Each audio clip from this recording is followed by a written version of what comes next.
Hi everyone, just going to give you a bit of an update on my little medical situation, my post-COVID and post-COVID vaccine related subjective dyspnea, milk protein intolerance. Because obviously, if you've been watching recent videos, I've been getting back into the swing of work, fixing psychological problems that are inhibiting me from outputting stuff, and just getting to like a new flow of content production. And it's my main inhibiting factor is at the moment a medical problem that came from the COVID era, 2020, and I got over it over the course of about half a year, and then it returned after a Moderna vaccine. I was not keen on saying the vaccine brand in previous videos, but now I've spent more time with it. I'm getting a bit more confident with what I understand about the problem. I'm kind of talking about it a bit more. So I've been getting back into the flow of doing work, but a day or two ago, I had a histamine spike again, so mast cell degranulation. If you don't know, your body's constantly processing histamine. It's a really important chemical for kind of signaling inflammatory responses and other things. You'll be familiar with it if you've got like allergies. Your body will be sensitive to different types of antigens and triggers, and these mast cells, which are packed full of histamine granules, will release. And that's why you get things like hives along your skin or like swellings. And it's a really uncomfortable thing to deal with. But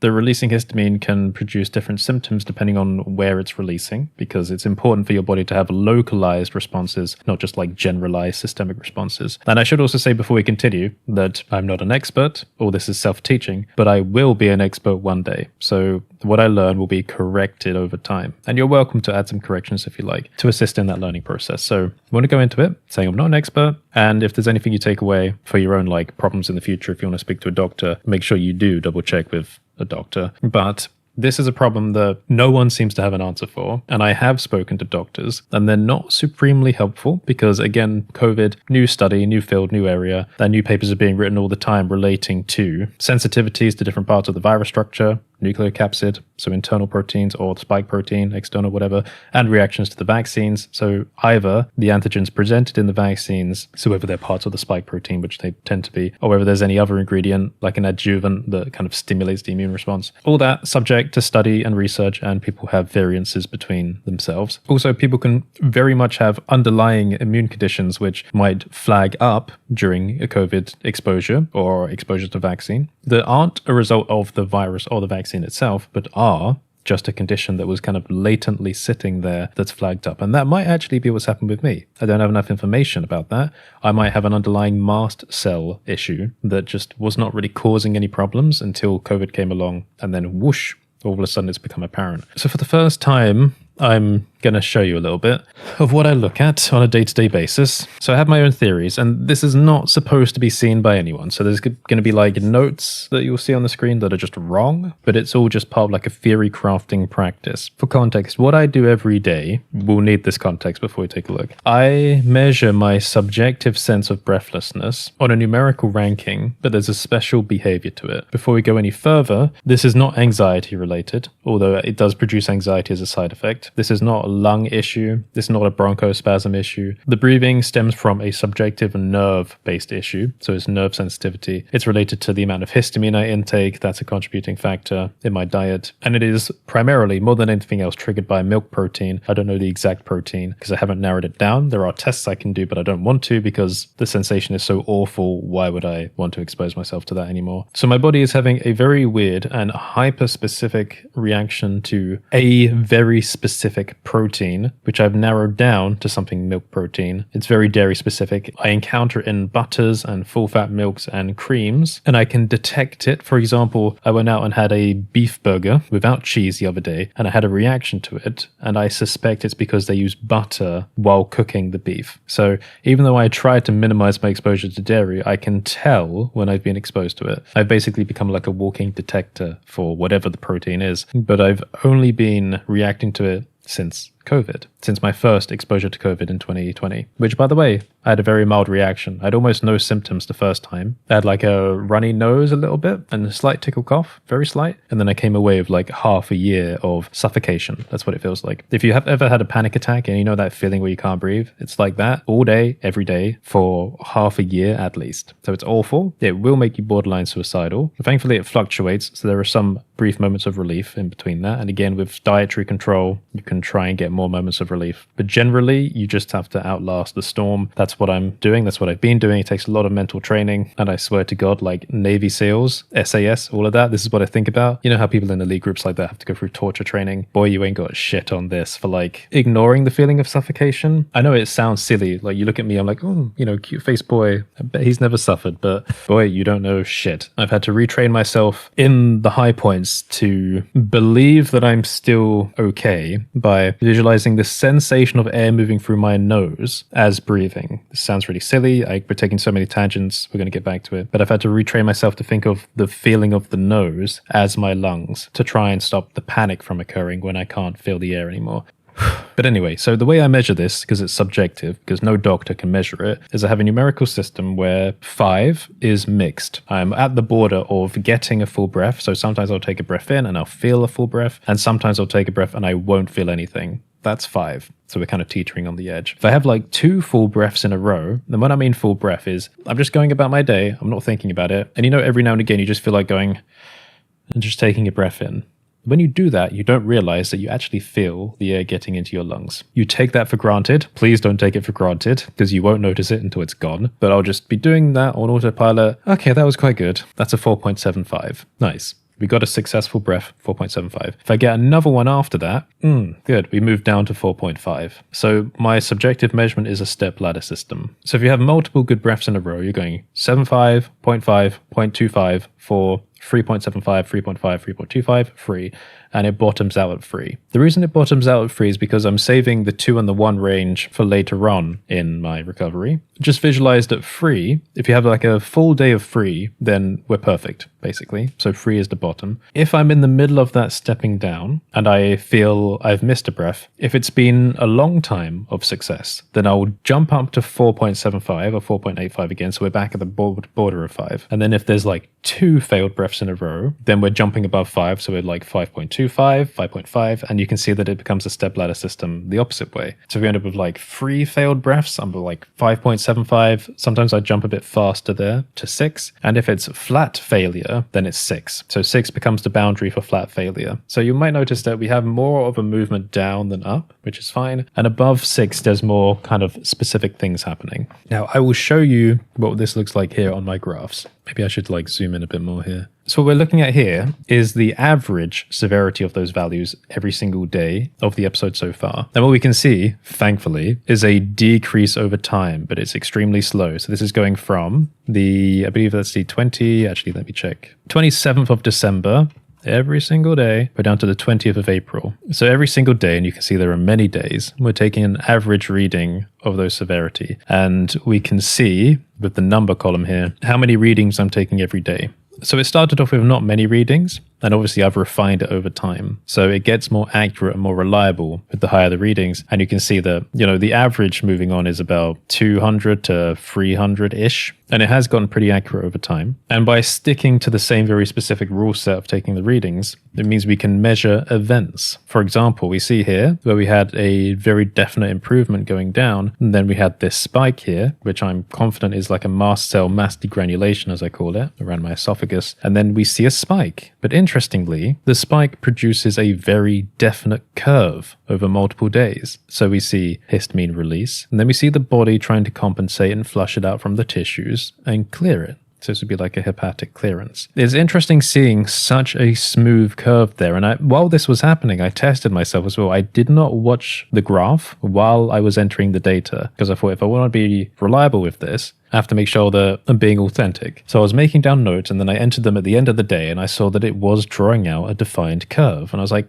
really interesting. We can actually see that there's something happening in the body and the subjective measurements of it is effectively tracing what's happening. But obviously the rest of the days are much more sporadic. But that's in part because there are many different contributing factors on the day-to-day which affect the subjective sensation. For example, as I'm talking now, I found that while speaking or during recordings, this stimulates the vagus nerve and also alters the kind of breathing flow. But something about the stimulation of the nerve increases the amount of successful breaths, but only up to a point. If I am speaking and kind of doing this humming, this is like the equivalent of humming while I'm speaking, it improves the sensation only up to a certain point. If I do too much recording, it then has the flip effect and then makes it worse. So I've been noticing these really weird things. But generally we see that there are sine wave patterns where we have an up and a down, and it will jiggle around. We have an up and a down, up, a down, up, down, up, down. Then it keeps doing this up and down. And what I'm noticing is it's this cycle of histamine release. And I know I'll get a lot of questions about that. Again,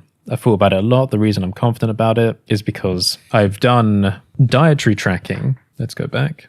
I've basically taken like everything I could find in the house and done tests on the different types of food stuff. So hang on, let me just rank this. Sort range, if we're doing it by total average, that's C, column C, Z to A. That should be right. So every single time I ate something, if I just jump back to my other graph here, I took a note of it. So say we can see here that I've got caffeinated Pepsi Max, electrolyte supplement drinks, green tea. I mean, it's every single type of food and it goes on forever. So Nutri-Grain, blueberries, Nutri-Grain apple, Nutri-Grain strawberry, Lazy Day shortbread. So these are ones that like don't have milk or anything in them. Granola. I mean, we go down, we got like chicken tikka teriyaki sauce, cold chicken, chicken on its own, carbonara, mashed potato. So literally everything. I take a measurement of the average severity within the 24-hour and 48-hour period and the rate of change between the days. And what we can see by then accruing all of that data together is we can compare the average severity on the following 24 and 48 hours for every type of food. And what we notice is that all of the things at the top of the list, so the things which are more likely to produce high severities, are either things that contain milk protein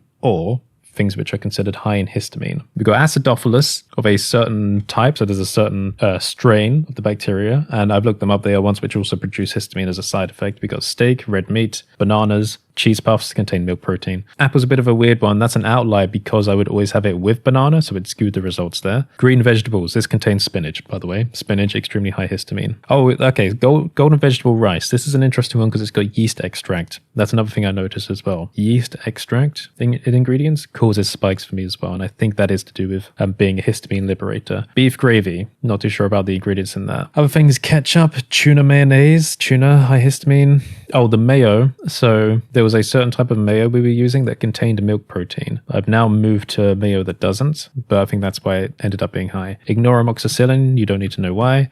That's there. The turkey is high up because, again, it was taken alongside gravy to start with. Cadbury Heroes contains milk protein. It's the same thing, Quality Stream, ham sandwich, etc. Viennese Whirl, milk protein. What we find as we look down the list are, again, random things that don't really have any impact. So we get to supplements, like very neutral things, B6, quercetin, almond milk, loratadine. It is interesting that the medication, despite being taken on many days, doesn't really have much of an effect, but the foods do, which is interesting. So like certain foods, so I moved from like spinach to kale, and kale has like such a minimal effect because it's considered low in histamine compared to something like spinach. Turkey sandwich, so this is turkey again, but we noticed that turkey has been also shown high up on the list, but that's because, again, that was taken alongside gravies, but when just having turkey on its own, it's considered very low. So that's an example of how you can kind of split the diet and see results there. Now, interestingly, Solero down here and McDonald's. So these two things, you might notice that they've got these spikes at the end of them, even though they're low down on the list. That's because they are problematic, but there's not enough data to put them high up on the list. So this is the important thing about doing 24 and 48 hour averages, is that you'll see there are these weird outliers with these spikes in them. And what that shows is that at the 2-day average, there is a definite increase. So these are things which should be avoided. That's because in the Viennese, there's milk protein. In the Solero, there's milk protein. And in the McDonald's, depending on the exact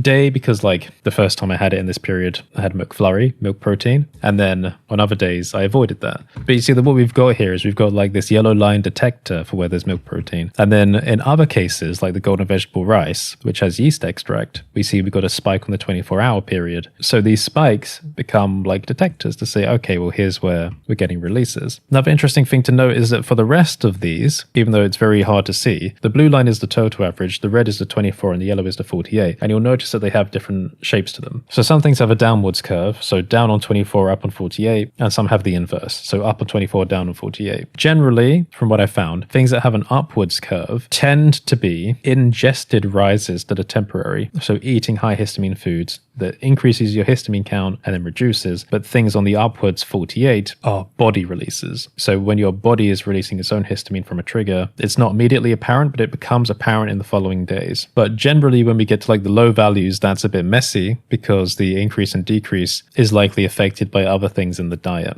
But we can see here, for example, is the red line on ketchup. And again, this may require a bit more zooming in. All of the things down here have high average blue values, well above the average.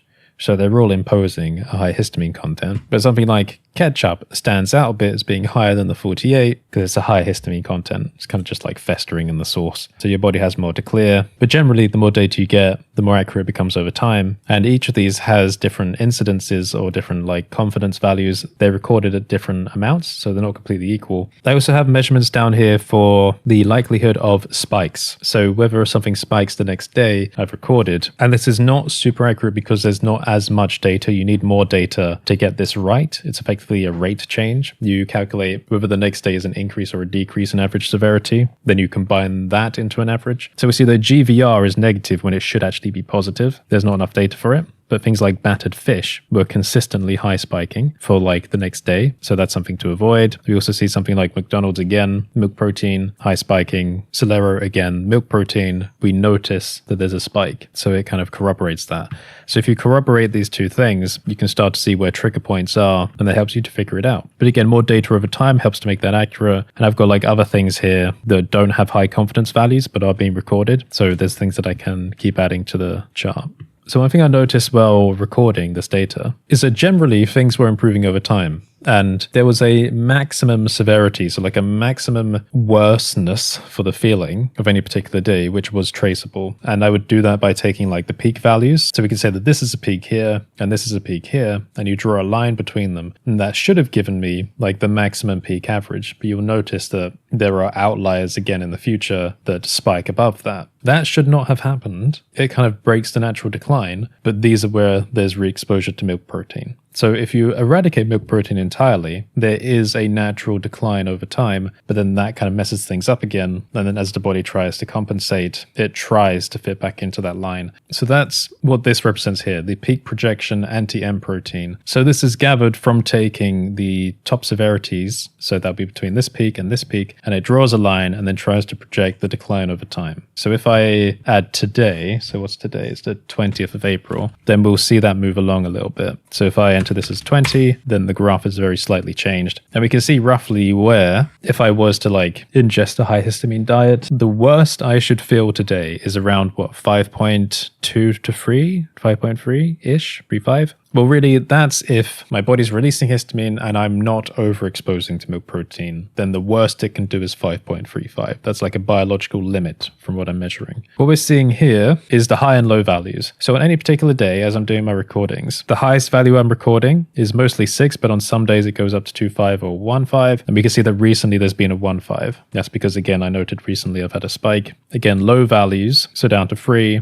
Sometimes it only reaches, like yesterday, to 3.25 or higher. So what this is representing is how, as I'm measuring the step down throughout the day, sometimes you only get to step down a few notes before it rubber bands back up again. So what I notice is that during these degranulation episodes, you can only go down so far before you're back to like full failed breaths again. So you're only allowed a tiny bit of relief before it spikes back up. So weirdly, this step down and step up process of subjective measurements kind of gives you like a natural average and a detection for outliers. So by looking at the low value, you can actually see where suspicious things have happened. So you can see they've actually had a really good run here of not much suspicion happen until recently it spikes again. This chart is broken now, the number of complaints, because I've like moved columns around, so I need to fix that one. But this one is important, the slope over time. So what the slope over time represents is my recovery. So this tells me if I'm actually recovering over time. And it's basically this line here, this average line that cuts through the graph. Now, because it's an average over time, it gets more accurate over time. So you got to ignore this front bit. It's a bit like a Mercator projection. You know, on the map, how the northern and southern hemispheres are stretched out, so the actual land masses look larger. It's a bit like that, which is why the values look crazy. Think about it as this being the northern hemisphere and this being the equator. The actual size of things is more reliable at the equator. just given how a projection is stretched. So over time, we can see that my value for recovery is about minus 0.008-ish per day. And that's on the severity ranking. So if I'm feeling like an average of 5.5 today, well, if we project that out into the future at a rate of minus 0.008, that will give you a projection for when I should recover. And that's what we're looking at here. So first of all, this graph up here is a weekly average. So we'll see like the first week is 5.55. We're down to about 4.43-ish. Every week we take an average. Some weeks are higher than the weeks before if there are spike episodes. But things become more reliable when we look on a month-by-month basis. So we see here that every month is actually going down, even if the rate of going down is not consistent. And then passing it through to a graph. So I actually just took all my data and then like passed it to ChatGPT to then do like a Python graph generation from it. Saves me the time of having to do it. Then we can see projections for recovery. So the average line is red, which is again roughly equivalent to the slope.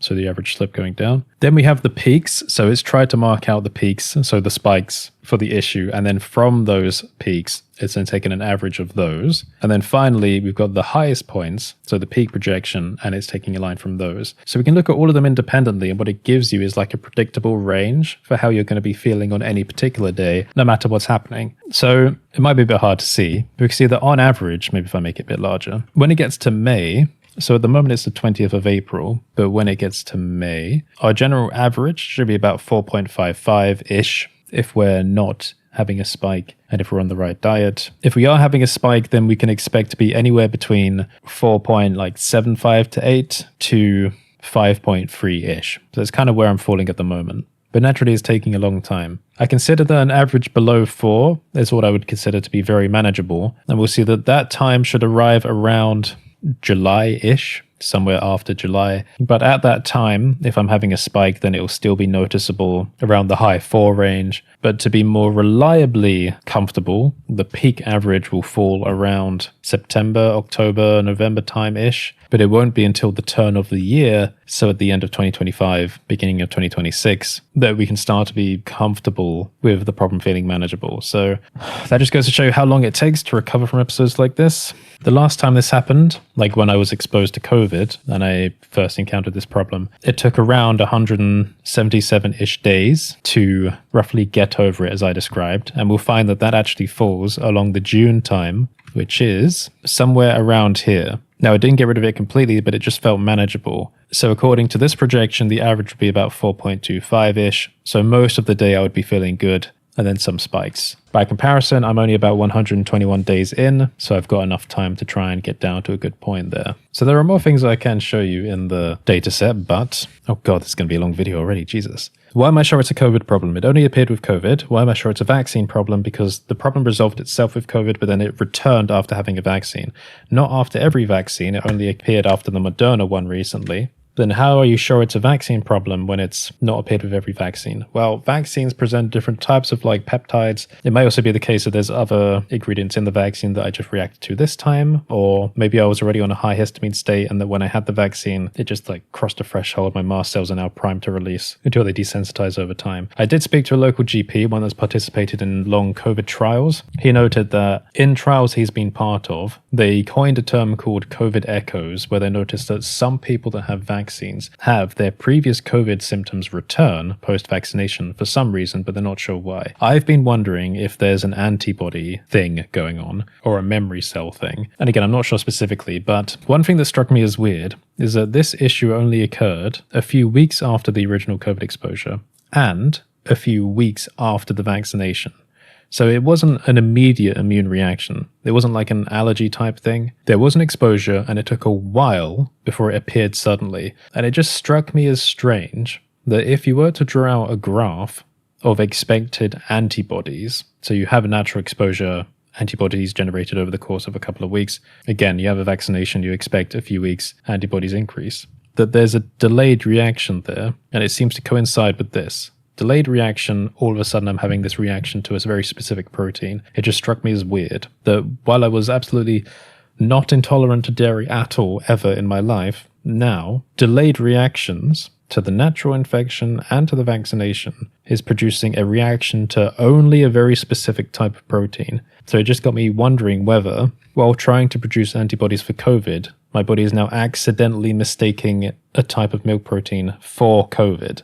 Obviously, I can't confirm that. What I do know is that the COVID RNA structure is very weird and complex. Single-stranded, but extraordinarily long compared to something like influenza, which is segmented and not as long. But then again, a natural infection, I would be exposed to the capsid, so the internal genetic information, but the vaccines tend to only provide spike protein, so there's not like the consistency between that. One thing I did notice was that in this last vaccine, I did have a weird reaction that I've never had to a vaccine ever immediately. I had tried to explain it in a previous video where it felt like I was on the edge of a vestibular migraine constantly for 3 days. This really weird feeling in my head I could not explain. I've never had it before. So I definitely had some initial reaction to the vaccine that was an outlier out of proportion to other ones I've had, and that's what made me suspicious about it. Then a few weeks later, this subjective dyspnea issue returned, I would say for the first time after 5 or 6 years, but it had always been there after COVID. Like, my tolerance to it massively improved. That's what really annoyed me about this, is that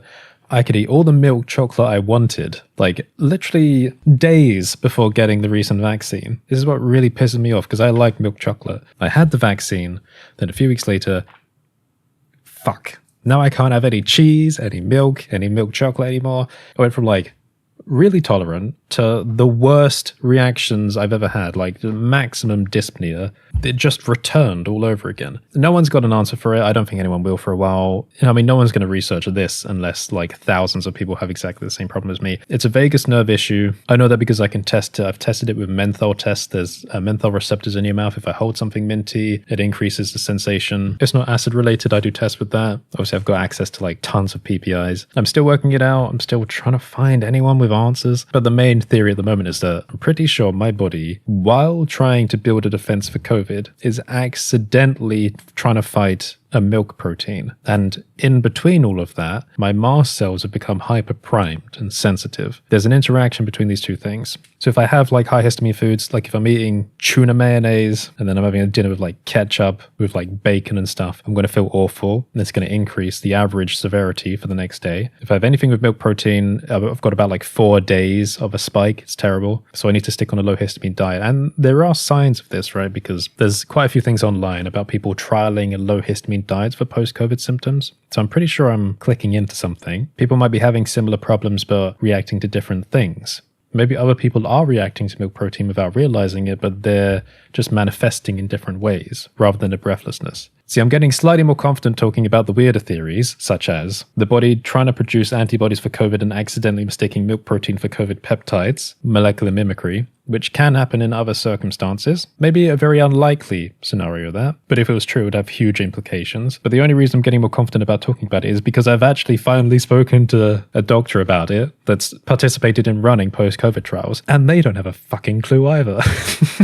So I'm like, I guess my theory is as good as anyone else's now, unless you can tell me why I'm reacting. And by the way, it's not allergic. It's not an allergic reaction. I'm not getting anaphylactic. It's like when I consume it, it's like when it touches the esophagus and stomach, there's some kind of inflammatory response specifically for nerves. So the nerve signaling, the mast cells releasing histamine, calcium, sodium uptake, whatever. It's the signaling issue that's making me feel this breathlessness. Everything else is fine. I've been measured. I've been checked. I've been scanned. My lungs are fine. Peak flow 700, by the way, in case you're wondering. Blood oxygen, fine. Everything objectively, measurably fine. But there is one sign that my bilirubin is high, which coincides with the conflict between bilirubin and histamine for hepatic clearance. So, until anyone can get me a fucking answer for this problem, I'm going to run under the theory that there is something very messy with my immune response to COVID, and I don't think I'm the only one. I have a suspicion it's got something to do, maybe, with COVID's weird internal genetic structure, or the spike protein. I don't know what it is, but until I know, I'm going to avoid future COVID vaccinations for a while. I'm not saying you should. You definitely should get them, because you're also protecting people like me who have immune suppressed conditions, right? Because I've got lymphocytopenia. But because I keep having episodes like this that last for like half a year, if I'm lucky, when I have contact with COVID and seemingly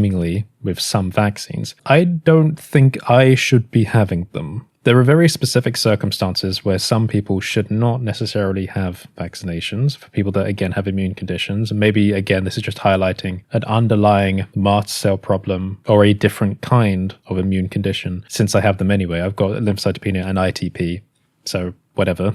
So again, I am pro-vaccination, but just given what I'm going through and what I've been through, I think I should be slightly more cautious about riling up my immune system without further information and study. And it might well be the case that I should probably be investigated more specifically by an immunologist, but the problem is I can't find one that will be able to help me here in the UK.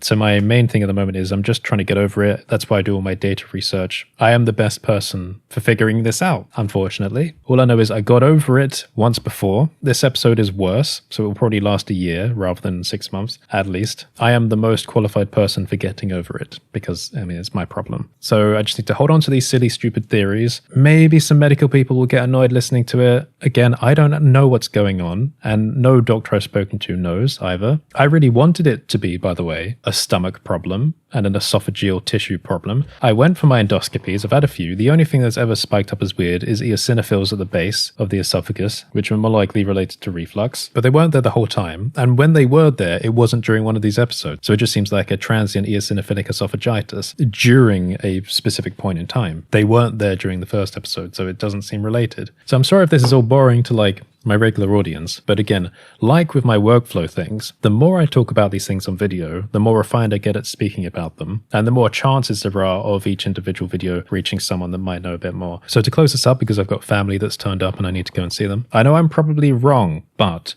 just a general feeling. This is what I think is happening to me. My body has encountered COVID 2020. My body has broken down COVID. My body has generated a response to COVID and a memory of it. Sadly, I think the response to COVID, maybe only the low affinity side of the response, I don't know, is parallel responding to a pattern it's seeing in milk protein. Maybe that's molecular mimicry, maybe it's not. Or maybe just the exposure to like a spike protein peptide, for some reason, completely rolls up my mast cell response and they become oversensitized. One of these two things is happening and I'm reacting to a milk protein, and for some reason my histamine tolerance has just hit the floor.